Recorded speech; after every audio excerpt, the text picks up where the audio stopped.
नमस्कार, आप देख रहे हैं न्यूज नेशन और आपके साथ में लक्ष्मी उपाध्याय। शुरुआत इस वक्त की बड़ी खबर के साथ कर रहे हैं।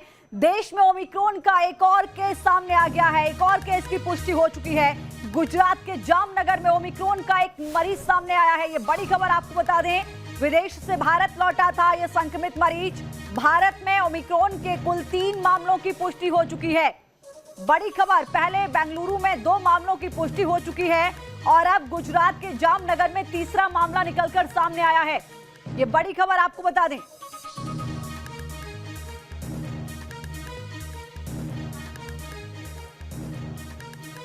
और फोर्टिस अस्पताल के डायरेक्टर डॉक्टर राहुल भार्गव जी इस वक्त हमारे साथ जुड़ रहे हैं। साथ ही मैक्स अस्पताल के डायरेक्टर हैं डॉक्टर मनोज कुमार जी हमारे साथ जुड़े हैं। सर, बहुत बहुत स्वागत है आपका हमारे साथ जुड़ने के लिए। ओमिक्रॉन से लगातार हम देख रहे थे, कोशिश ये थी कि भारत में इसकी एंट्री ना हो और एंट्री हुई 2 लोगों के साथ, धीरे धीरे मामले बढ़ रहे हैं। सर, एक और मामला सामने आ गया। कैसे बचा जाए, कैसे इस आंकड़े को बढ़ने से रोका जाए? क्या वो विकल्प होंगे जो इसको रोकने के लिए हम आजमा सकते हैं, उनको इस्तेमाल कर सकते हैं?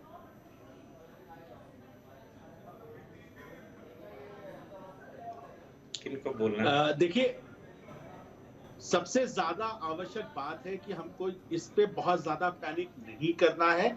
खतरे की घंटी जरूर है पर पैनिक वाली स्थिति नहीं है।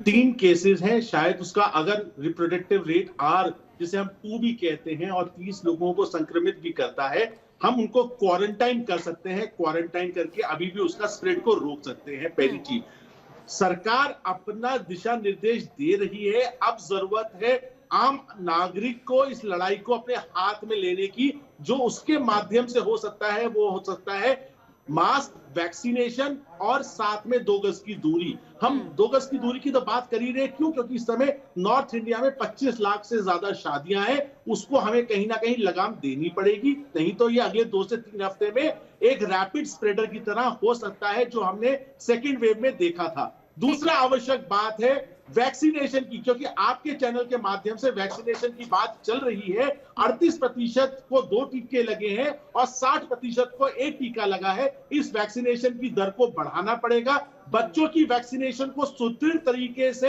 रोल आउट करना पड़ेगा और तीसरे फेज में बूस्टर डोज की, जैसे आज स्वास्थ्य मंत्री ने कहा है कि एक एक्सपर्ट पैनल बताएगा कि बूस्टर डोज की आवश्यकता है, क्योंकि कल इंसाकॉग ने कहा है कि 40 साल से ऊपर जिन लोगों की इम्यूनिटी कम हो रही है या हाई रिस्क ग्रुप है, उनके लिए बूस्टर डोज काफी आवश्यक पड़ेगी, जो 2 दिन पहले नेचर जर्नल में पब्लिश आर्टिकल में भी था।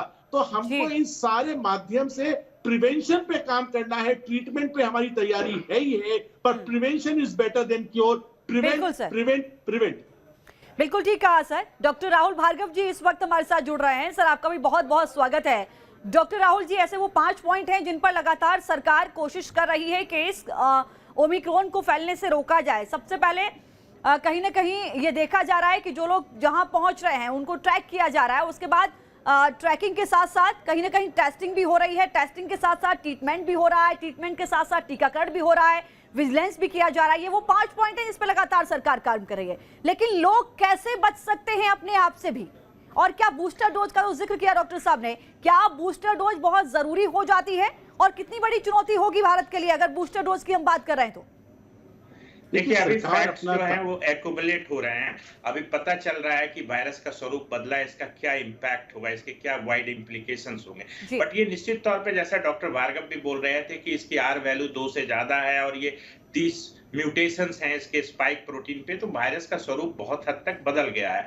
तो निश्चित तौर पे ब्रेक थ्रू इन्फेक्शन या इम्यूनाइजेशन के बाद या टीका लगने के बाद जो इन्फेक्शन होता है उसकी संभावना बढ़ गई है। साथ साथ री इन्फेक्शन, जिनको पहले कोविड दूसरे वेरिएंट से हुआ है, डेल्टा वेरिएंट से या अल्फा बीटा वेरिएंट से, उनको दोबारा हो सकता है। तो अभी बचने का सबसे इंपॉर्टेंट चीज क्या है कि आप पहले, अनलेस प्रूव्ड अदरवाइज, जो भी आदमी कोविड पॉजिटिव आता है उसको ओमिक्रॉन पॉजिटिव समझना चाहिए, क्योंकि जेनोमिक सीक्वेंसिंग की जो रिपोर्ट आती है उसमें 3-4 दिन का वक्त लगता है। जैसे अभी 14 सस्पेक्ट दिल्ली में है, उसमें से अभी हो सकता है शाम में 2 सस्पेक्ट के आ जाएंगे रिपोर्ट जेनोमिक सीक्वेंसिंग की। बट इस समय तक लोगों को ट्रैक करना, उसको आइसोलेट करना और स्ट्रिक्ट क्वारंटाइन, मुझे लगता है इंस्टीट्यूशनल क्वारंटाइन की जो बात कही गई है वो ज्यादा बेहतर है, क्योंकि होम क्वारंटाइन को लोग ठीक से मानते नहीं है। साथ साथ आपके माध्यम से मैं दर्शकों को ये बताना चाहूंगा कि जो भी है कोविड एप्रोप्रिएट बिहेवियर हर वेरिएंट के अगेंस्ट इफेक्टिव है।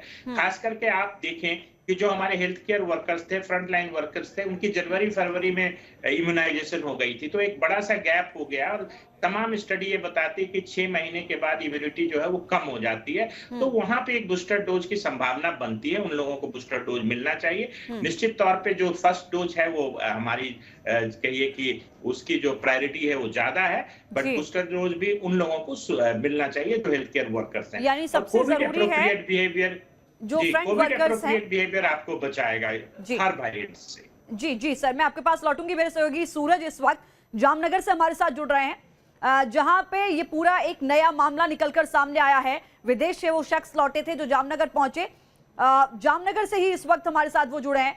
मैं अगर बात करूं पूरब पटेल, तो जरा बताइए मुझे कि जो शख्स अभी कोरोना पॉजिटिव पाए गए हैं, खासकर ओमिक्रॉन जो वेरिएंट उनके अंदर मिला है, कितने लोगों के वो संपर्क में आए थे, उनको कैसे तलाशा जा रहा है, किस तरीके से आगे अब प्रशासन इस पूरे मामले को लेकर गंभीरता दिखा रहा है?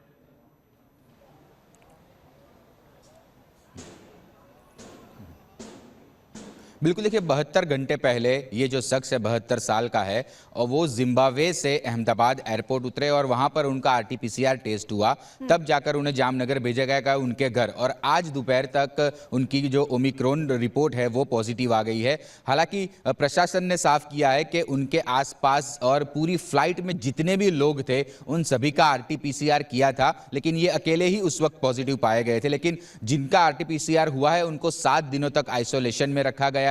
उन पर अलग अलग जो नगर निगम है, जो कि शायद कोई अहमदाबाद से हो तो अहमदाबाद नगर निगम के पास है उनके डेटा, जामनगर नगर निगम के पास उनके डेटा है, राजकोट नगर निगम के पास है। दूसरी बड़ी बात यह है कि कल यूके से 222 पैसेंजरों के साथ एक फ्लाइट लैंड हुई अहमदाबाद में, जिनमें भी एक महिला कोरोना पॉजिटिव पाई गई है, उसका भी सैंपल पुणे भेजा गया है जीनोम टेस्ट के लिए।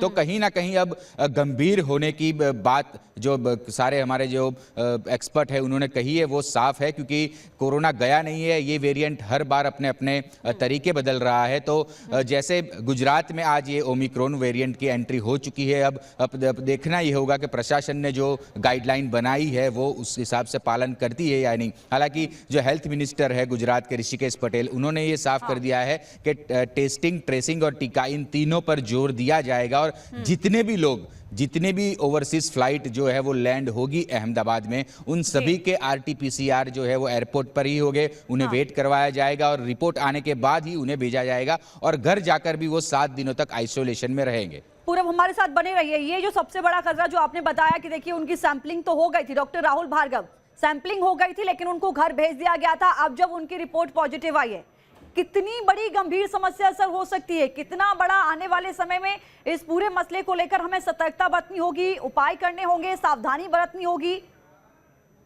देखिए, अगर हमारे को इकोनॉमी का पहिए को चला के रखना है तो हमारे को इस प्रोसेस पे कड़ाई बरतनी पड़ेगी। अगर मैं आपको सिंगापुर का एग्जांपल दूं, कोई भी किसी भी कंट्री से आता है तो उसको 14 दिन का क्वारंटाइन करना मैंडेटरी होता है, एक अलग से होटल में, जिसका खर्चा वो स्वयं देते हैं। अगर हमारे को अपने देश को इसी तरीके से बचा के रखना है तो पीसीआर के बाद हम घर भेज के उनके परिजनों को भी एक्सपोज करते हैं। जैसे हर फ्लाइट में इतने स्ट्रिंजेंट क्राइटेरिया होने के बाद भी एक या 2 लोग पॉजिटिव आ रहे हैं, इसका मतलब यह है कि पीसीआर कोई 100% सक्सेसफुल नहीं है। हम जानते हैं कि 70% ही वो सक्सेसफुल है। तो क्वारंटाइन के रूल्स, क्योंकि ये वेरिएंट पहला और आखिरी नहीं है, ऐसे वेरिएंट आते रहेंगे, तो हमको किसको स्ट्रेंथन करना है? टीकाकरण को स्ट्रेंथन तो कर ही रहे हैं, बट क्वारंटाइन के रूल्स को भी स्ट्रेंथन करना है, क्योंकि हमने देखा कि चंडीगढ़ की महिला क्वारंटाइन को जंप करके घर चली गई। पिछले साल अगर आपको याद हो,